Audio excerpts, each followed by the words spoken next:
Nous revenons pour la dernière ligne droite avec nos chers invités, Samir Ourosama Bonafant, Agbovi et Joa Komi Talaki. Des juridictions trop lourdes, des tests obsolètes et dépassés. Le Togo a décidé de modifier la carte judiciaire du pays. Depuis quelques semaines, un chamboulement s'effectue dans l'appareil judiciaire. Jeudi, le garde des Sceaux, le ministre de la Justice et de la Législation, Piosa Agbetome, a, au cours d'une conférence de presse, présenté cette nouvelle carte judiciaire. Alors, Samir Ourosama, comment est ou bien sera la carte judiciaire? Et par cette carte judiciaire, qu'est-ce qu'on veut dire concrètement? Moi, je pense que tout ce qui est fait aujourd'hui par les autorités en place s'inscrit véritablement dans le cadre d'une vaste modernisation de notre justice qui est en cours depuis 2019 et bien au-delà. Vous savez que le Togo fait partie des rares pays au niveau de la sous-région qui a su prendre déjà l'avance en termes de modernisation de sa justice, en termes d'infrastructure, en termes de formation des magistrats et en termes de modernisation des tests en la matière. Et la nouvelle cartographie judiciaire qui a été présentée par le ministre de la Justice, garde des Sceaux, M. Piosa Agbetome, d'abord vous avez assisté, je pense il y a de cela une semaine, au redéploiement des magistrats sur toute l'étendue du territoire. Autre fait majeur, c'est que désormais dans les grandes instances, dans les tribunaux de grande instance, on a créé ce qu'on appelle une chambre administrative. Donc, on se rend compte que la justice administrative est en train de prendre forme. Pourquoi? Parce que c'est très important lorsque vous êtes dans un pays où l'administration est amenée à poser un certain nombre d'actes qui touchent les administrés que nous sommes, les citoyens. Donc nous n'avions pas à l'époque une marge de manœuvre pour attaquer un fait ou un acte de l'administration. Je pense que la création dans les tribunaux de grande instance de cette chambre administrative vient compléter ce qui existait déjà au niveau de la cour d'appel où on avait déjà une chambre administrative qui s'occupait de toutes les affaires liées à la justice administrative dans notre pays. Au-delà, je pense qu'au niveau des tribunaux, nous avons désormais ce qu'ils ont appelé les tribunaux criminels. Et les tribunaux criminels, bon, ce ne sont pas des juridictions permanentes, hein, c'est des juridictions qui se composent occasionnellement et qui doivent statuer sur des crimes qui sont qualifiés par la loi. Donc d'habitude cela est constitué par 3 magistrats et tout. Nous avons également quoi encore? Nous avons également la séparation des fonctions de poursuite, d'instruction et puis de sanction. C'est-à-dire qu'il ne faudrait pas qu'il y ait un seul juge qui puisse être au même moment le juge qui instruit l'affaire, au juge qui poursuit et le juge qui prononce la peine. Nous avons également ce qu'ils ont créé, on appelle ça le juge d'application des peines, donc qui est chargé de suivre ou de superviser la manière dont une peine est appliquée à une personne reconnue coupable d'un crime et tout. Donc je pense que toutes ces réformes qui sont apportées au niveau de nos systèmes judiciaires va permettre d'avoir une certaine efficacité dans le rendu des décisions de la justice, d'avoir une certaine célérité et aussi de jauger un peu le niveau de nos magistrats qui vont amener à se consacrer principalement sur un certain nombre de dossiers particuliers. Et cela va dans le bon sens parce que on a beaucoup décrié la situation de notre justice. Et je pense que sur beaucoup de plans, je pense qu'il a évoqué un certain nombre de raisons comme quoi cela vise à harmoniser ou à se conformer à la législation qui est mise en place, et également cela rentre dans le cadre de la feuille de route du gouvernement 2025. Moi, au-delà de cela, il va falloir qu'on s'interroge véritablement sur le statut même du magistrat. C'est-à-dire quel doit être le comportement de magistrat. Parce que tout ce qui se fait aujourd'hui, toutes les décisions qui sont rendues et qui sont acceptées ou décriées, n'est que l'émanation du magistrat. Et il représente le pouvoir, il représente le pouvoir public en matière de justice. C'est-à-dire tout ce qu'il rend comme décision engage le peuple togolais, le gouvernement togolais et toutes les instances qui incarnent la République togolaise. Donc je pense qu'entre-temps, le président de la Cour suprême même a relevé un certain nombre de dysfonctionnements au sein même du corps des magistrats. C'est des choses à corriger. Je pense que c'est de bonne guerre tout ce que nous avons vécu ces derniers jours. Cela va permettre véritablement de recruter de plus en plus de magistrats. Et l'idée pour moi, c'est peut-être d'aller à une juridiction administrative bien établie, avec un tribunal peut-être administratif à Lomé, avec un tribunal administratif à Kara et tout. Organiser véritablement la justice administrative. Ce n'est pas les compétences qui en manquent. On a des personnes qui sont compétentes en la matière et ça va permettre véritablement de fluidifier le traitement des affaires en cours devant les juridictions. Comme Italaki, on voit l'idée d'une réforme de la justice en tenant compte, comme il a dit, de l'harmonisation de la législation. Oui, je pense que le juriste vient de tout détailler. Il a parlé en profondeur. Il se trouvait vraiment dans sa matière. Et pour moi, je trouve que le Togo, comme il a dit, a entamé certaines réformes très profondes pour permettre à notre pays de pouvoir faire de bons en avant. Et surtout l'avènement donc du casier judiciaire dont moi je suis né dans la préfecture de Raro et il fallait, s'il y a un concours et que je souhaite postuler, il faudrait que je puisse me présenter là et puis avant de pouvoir et tout. Mais aujourd'hui en ligne on peut faire tout ça. Donc je pense que ce sont des réformes qui sont très importantes. Mais ce que moi je voudrais ajouter ici, c'est qu'on a comme l'habitude que parfois il y a certaines réformes arrivées à leur âge de fleurs et sont fauchées au cours de route et puis on ne sent plus réellement ce qui se passe. Donc c'est l'idée ici de pouvoir dire qu'il faut un système de planification et de suivi de ces réformes qui sont annoncées.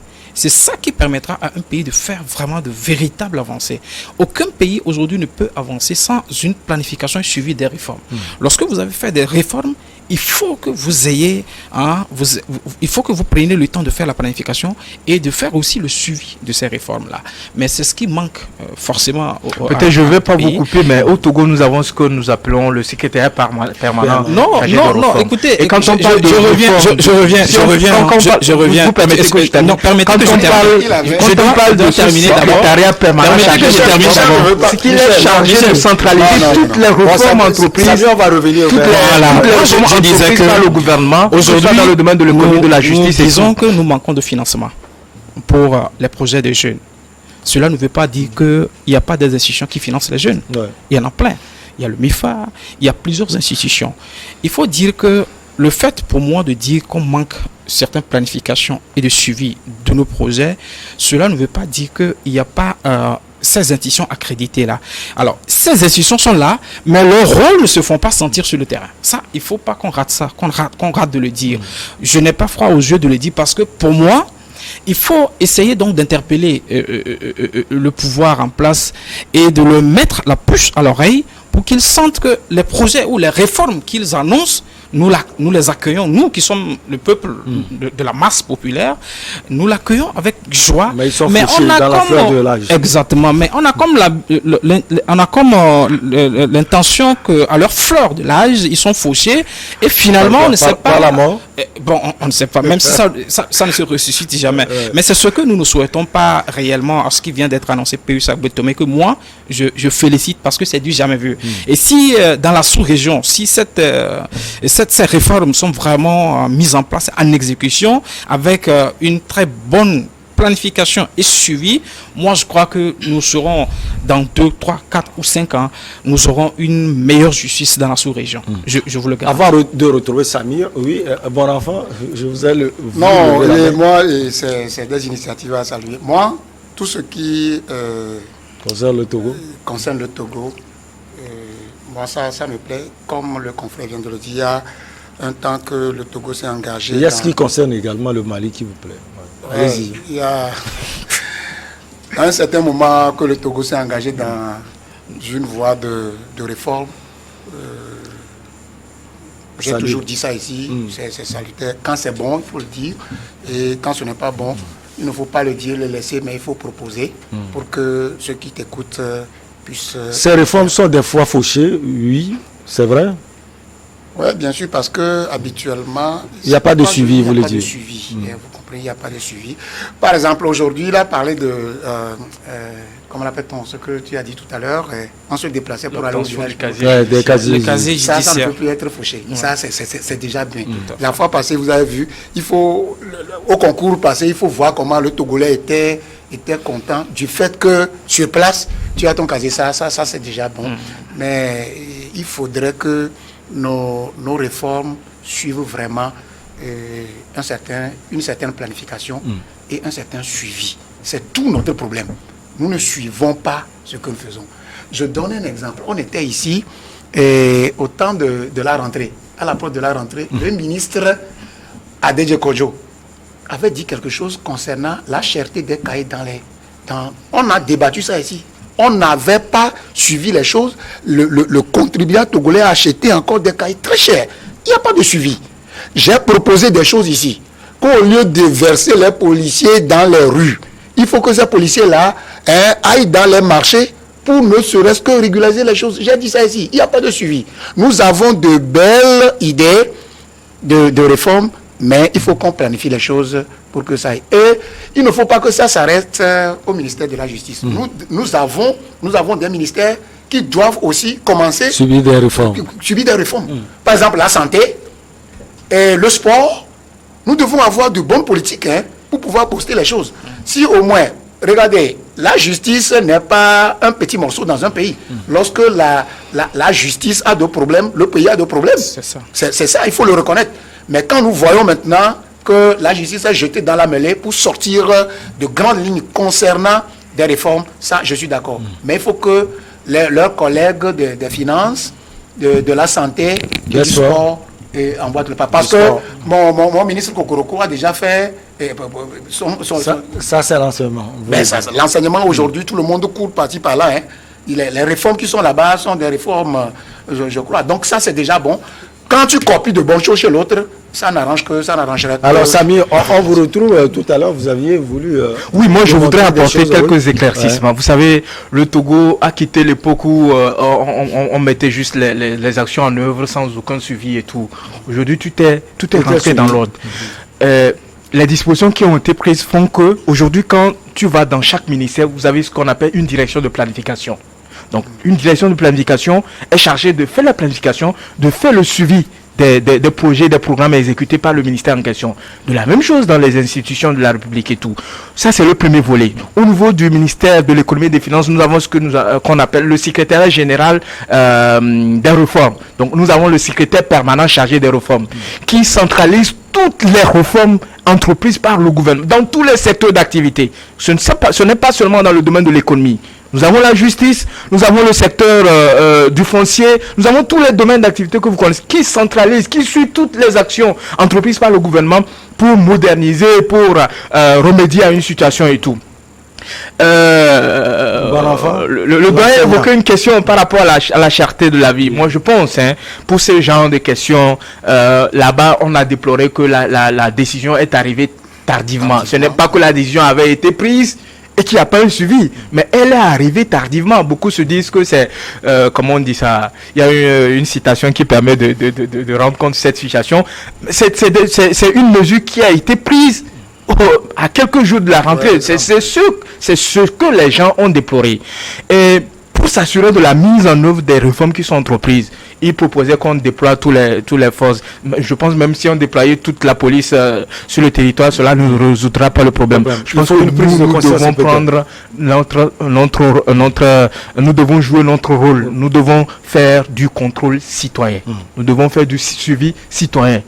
C'est pour ça qu'on a mis en place des numéros verts. Je pense que c'est une bonne pratique pour l'amélioration de la gouvernance. Lorsqu'on constate quelque chose, il faut qu'on dénonce, il faut qu'on s'assure que la dénonciation a été prise en compte. Si ce n'est pas prise en compte, il faut venir dénoncer. Il y a des émissions qui se passent à la radio, il faut dénoncer. J'ai appelé pour dénoncer tel acte, cela n'a pas pris en compte. On continue par surfacturer, on continue par faire autre chose. Mais fondamentalement, dans le secteur de la justice, moi, je suis convaincu et les plus hautes autorités, les plus hautes autorités qui sont à la tête des différentes instances qui gouvernent le secteur de la justice également sont convaincus que pour qu'il y ait une justice équitable, efficace, il faut qu'il y ait des hommes des hommes intègres, Ouais, intègres. des hommes intègres compétents qui ont la crainte de Dieu, qui rendent justice au nom de la loi et qui ne passent pas par des portes obscures pour pouvoir se remplir les poches et tout ça là. Je pense que nous devons prendre conscience en tant que magistrats que lorsqu'on s'assied dans un tribunal en tant que juge de siège ou juge de parquet, je ne sais pas quoi, qu'on doit pouvoir se rendre compte que l'obligation qui nous incombe, c'est de rendre la justice à la faveur de celui qui a raison. C'est ça le plus grand défi que nous avons aujourd'hui. Sinon, il y a beaucoup d'instruments. Nous avons un code d'éthique et de déontologie qui régisse le corps des magistrats. Je pense que le Togo fait partie des rares pays au niveau de la sous-région à avoir une panoplie de mesures qui visent à véritablement rendre notre justice plus disponible, qui s'approche de plus en plus des citoyens, mais aussi qui soit crédible aux yeux des citoyens. Et il y a également les orientations de la feuille de route 2020-2025. Alors, je vois comme Talaké, cela veut dire que le gouvernement est en train de suivre à la lettre oui, il faut le rappeler. Et vous savez, la feuille de route gouvernementale de 2022 à 2025, je pense, 2020-2025, elle est strictement suivie par le président de la République lui-même et qui essaye à chaque fois, même au Conseil des ministres, il y a toujours une communication relative donc à cette... Il y a les séminaires gouvernementaux qui visent à faire le point sur l'avancement de cette feuille de route, notamment même à l'intérieur et tout. Moi, je trouve que c'est très important cette démarche entamée et l'expérience issue donc qui sera issue de cette feuille de route, de l'application de cette feuille de route, serait peut-être un exemplaire, un modèle dans l'application de tout ce que nous appelons aujourd'hui réforme dans notre pays. Et donc, si l'application de cette feuille de route réussissait à 100%, pourquoi pas à 99% ou à 100%, je crois qu'il faut forcément suivre la ligne et que cette feuille de route, tous les outils utilisés pour l'application, la mise en œuvre de cette feuille de route-là soient intégralement appliqués pour toute réforme dans notre pays. Cela permettrait d'éviter du gâchis, d'éviter du blabla et puis faire avancer le pays. Parce que nous en avons besoin. On n'a plus le temps en réalité parce que lorsque vous vous retrouvez coincé quelque part et qu'on vous dit, bon voilà, votre pays devrait faire ci et qu'il n'a pas fait sa cause, cela vous êtes dans cette situation. Moi, je trouve que c'est anormal. Le président, il faut le reconnaître, il fait des efforts que tout le monde, si on n'est pas aveugle, va reconnaître. Il faut qu'on le jette des fleurs pour toutes les réformes qu'il essaie de faire. L'idéal ici, c'est de continuer, de ne pas, parce que lorsque vous jetez trop de fleurs à une personne, vous risquez de lui donner l'essence pour l'immobilisme. Donc il faut lui dire, il faut lui rappeler que il a quand même le leadership pour conduire, mais aussi il n'a qu'à se rappeler que ce n'est pas encore fini, qu'il reste beaucoup de choses à faire et que c'est en cela que son leadership serait reconnu de par le peuple qui ne cherche que l'avancement donc de notre pays. Bon enfant, Agbovi est d'accord. Oui, je suis parfaitement d'accord avec mon confrère. Ça dit qu'il faut être aveugle pour ne pas reconnaître ce qui se passe maintenant. Donc il n'y a pas d'insuffisance, Agbovi? Je n'ai pas dit qu'il n'y aura pas d'insuffisance. Tout ce qui commence est toujours frappé. Pardon? Vous me posez des questions dans un domaine, je réponds. Vous dites que lesquelles, je ne peux pas le sentir. Mais je dis quand même que c'est une bonne chose.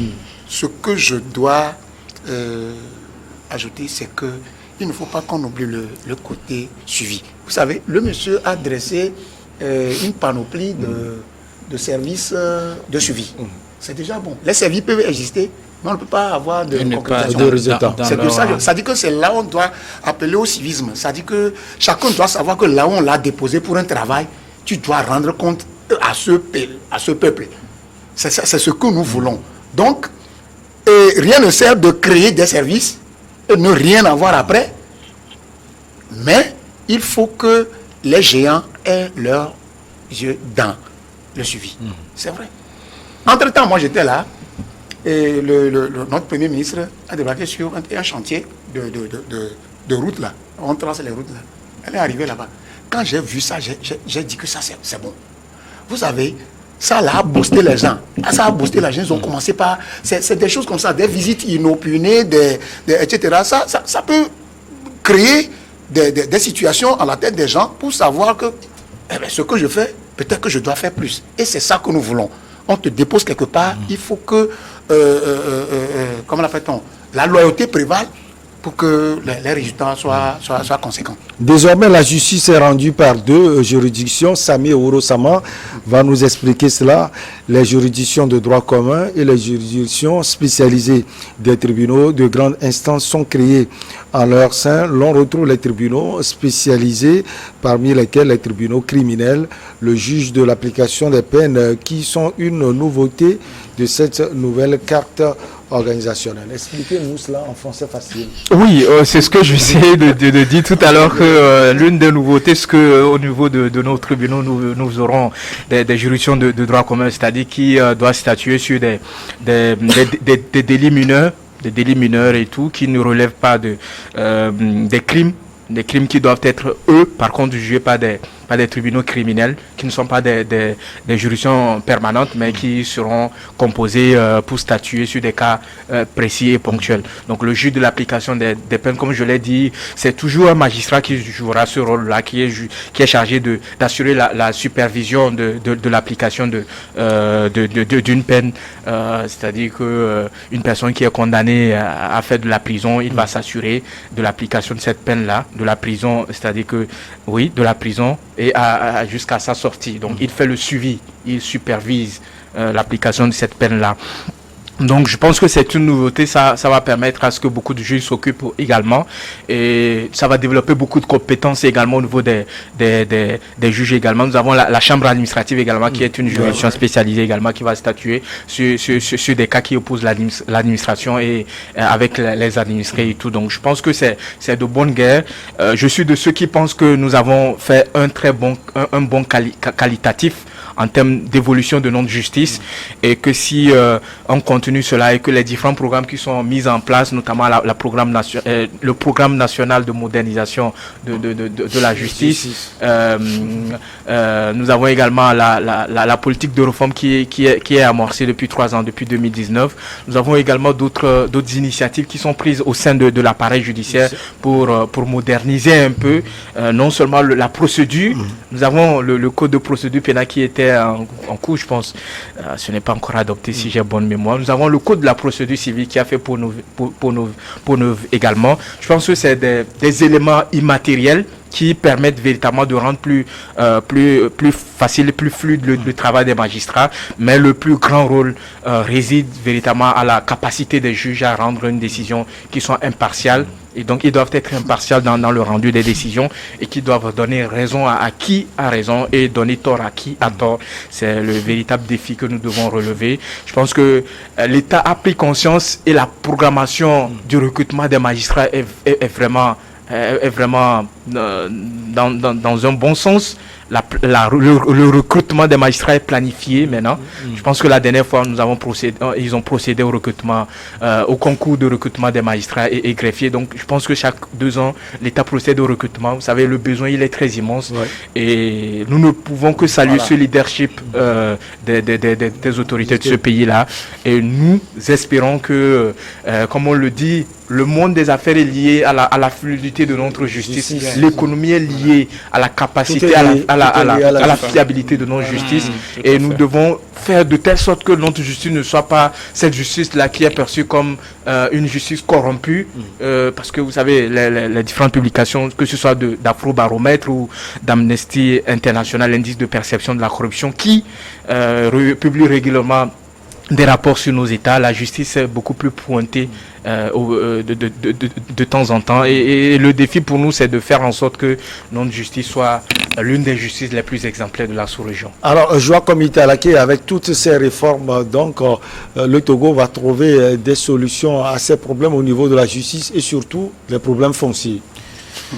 Oui, je crois que c'est ici le rôle de nos autorités de faire en sorte que ces réformes lancées arrivent à terme. Et je pense et je crois qu'à l'heure où nous sommes, ils y mettent et s'y impliquent.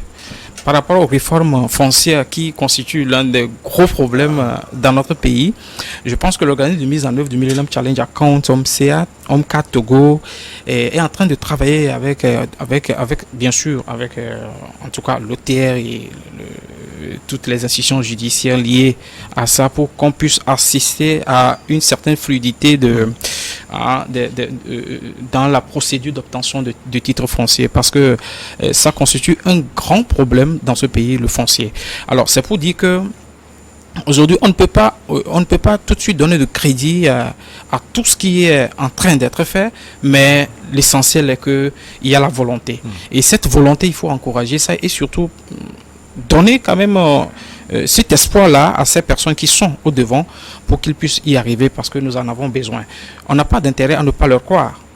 Le mieux, c'est de leur donner toute notre force positive, toute l'énergie nécessaire pour qu'ils puissent avancer et surtout nous ramener des résultats par rapport. Et ceci implique aussi les citoyens, parce que la justice ne fonctionne pas sans les citoyens. Et donc nous qui sommes citoyens, nous sommes aussi impliqués. Il faut forcément, lorsque vous êtes impliqué dans une question de justice et tout, il faut se rendre, il faut en tout cas, il faut respecter la règle, il faut respecter la loi, et ceci permettra quand même à notre pays, comme il a dit, d'être classé meilleur pays dans la sous-région en matière de la crédibilité de la justice. Alors, chers amis, vous savez, on a l'habitude de donner 10 sur 10 à ceux qui viennent dans nos émissions chaque lundi, parce que ce n'est pas du tout facile de se déplacer le lundi, c'est le début de la semaine. On vous dit infiniment merci. Et 10 sur 10 à vous, Samir Ouro-Sama. Merci. Oui, le temps également pour moi de placer quelques mots, que le 20 novembre prochain va être célébré la journée mondiale de l'enfance qui célèbre les droits de l'enfant. Je pense que le Nord Togo fait partie de plusieurs conventions, notamment de la Convention internationale relative aux droits de l'enfant, qui consacre 54 droits de l'enfant.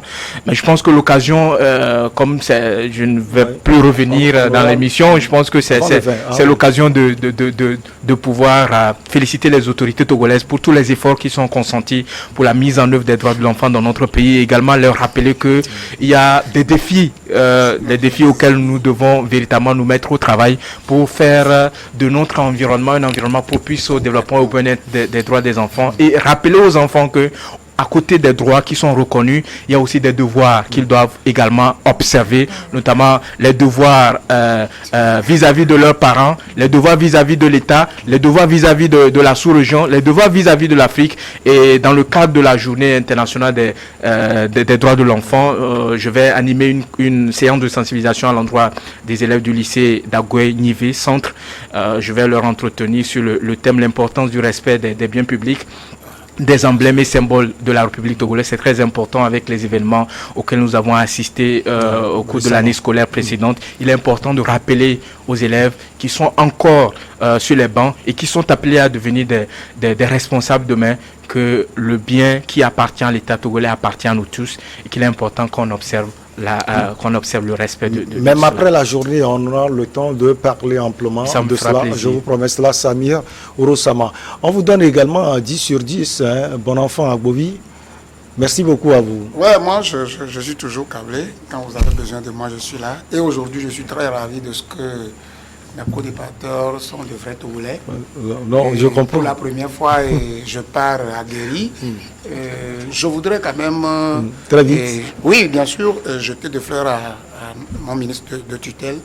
Le ministre Kokoroko. Le ministre Kokoroko, qui est en train de, dans les 2 semaines passées, en train de sortir des noms de service qui mettent vraiment des choses à leur place. Je vois que courage à lui. Nous sommes là. Et s'il a besoin de nous, pour l'accompagner, pour que l'éducation Togo reprenne, soit de meilleure qualité. Joa Komitalaki, 10 sur 10. Merci aussi à vous. Non, oui, merci aussi pour l'invitation et surtout pour avoir participé à cette émission que je ne manquerai pas. Et merci aussi à mes 2 amis qui sont là. Le débat a été très joyeux. Et merci à notre Michel qui essaie de se battre tout le temps pour vraiment asseoir, réguler le débat. Félicitations à toi. Merci mon frère. Merci à vous tous. On dit également merci à nos chers amis. Toujours Scotty, on se retrouve donc la prochaine fois, toujours avec le même plaisir. À très bientôt.